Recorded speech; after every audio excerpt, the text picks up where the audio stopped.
I grew up in Los Alamos, New Mexico, even though I was born in Philadelphia, but my family moved to northern New Mexico when I was pretty young, probably 5 or 6 years old. So I would say that I really grew up in New Mexico and my family still lives there.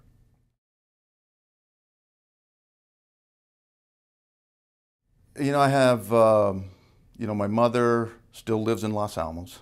My father unfortunately passed away last year, but she still lives in the same house that we grew up in, which is always kind of nice to go back to for Christmas and other holidays. I have an older sister, Barb, who lives in Las Cruces with her husband, Kim Hayes.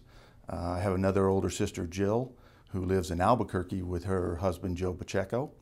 And then I have a younger brother who lives in Las Cruces, Richard.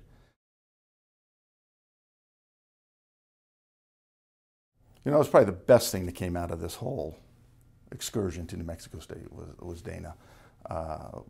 We've had an incredible amount of fun just navigating where we've wanted to go and do the things that we've wanted to do. And she was a sorority girl, which I kind of go, oh gosh, what am I doing here? But I had met her. A friend of mine, Brian Corey, played on the basketball team, and we had grown up together in Los Alamos. He was dating a girl that was Dana's closest friend. And for some reason, Vicky Skillman thought we should meet. And we did. And we met at a party. And, within a month, she was the one for me. And I never looked back. It just fit perfectly. We have two daughters. Our oldest daughter is Randy, and she just got out of college and is starting her career in Chicago.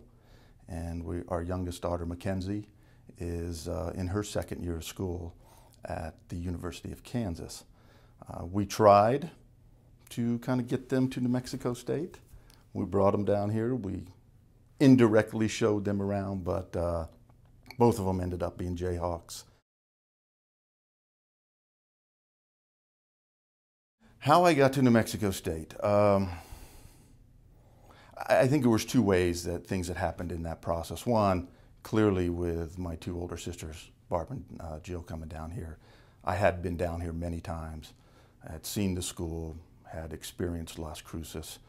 Found out that Las Cruces had the best green chili enchiladas anywhere. The other piece that kind of weighed in on this is I was very fortunate coming through high school that I had some opportunities to play basketball in college.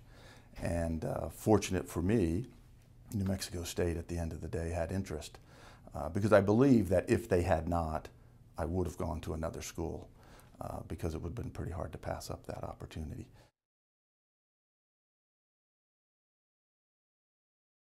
Starz it's got a handful of assets, but its primary business is the premium television business.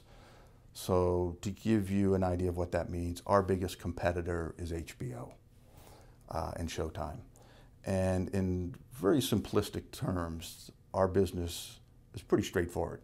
We go buy content from studios, whether that's content it's related to movies that have just been in the theater, or what I would call library titles that are 10, 15, 20 years old. But we buy a lot of content from basically all the major studios. We produce our own content, so we've done some half-hour comedies, we've done some hour series. We take all that content and we schedule it across our 16 channels. And then we take those 16 channels and we go to our major distributors, the Comcast, the Time Warners, the AT&Ts, the DirecTVs, and we sell them those channels. I felt like my education coming through this university was as good. I couldn't be happier with it. I always say this, we put our pants on the way everybody else does. So people who went to UCLA, I deal with folks like that, or people on the East Coast. This was a very good university for me, and I never felt like I was behind the curve, that I was provided the framework and the base to really grow from. and learn from and expand my career. So I never looked back and said, you know, Bill, if you would have gone to XYZ University, you would have been much better off. So I'm very happy with my education.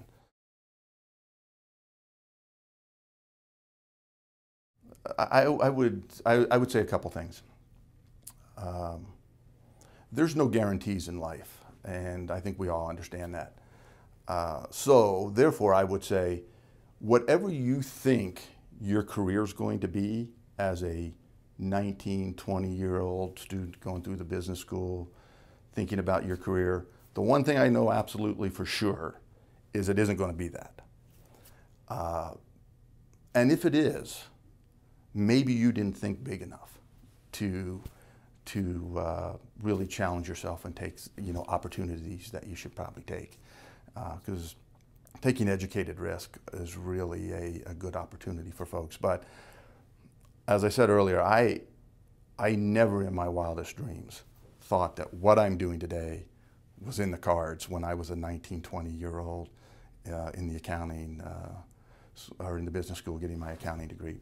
Never entered my mind. So I have a 23-year-old that always wants to, well, God, where's my career going to go? I don't know where your career is going to go, but get in there and get started. And don't be afraid to do new things and experience things.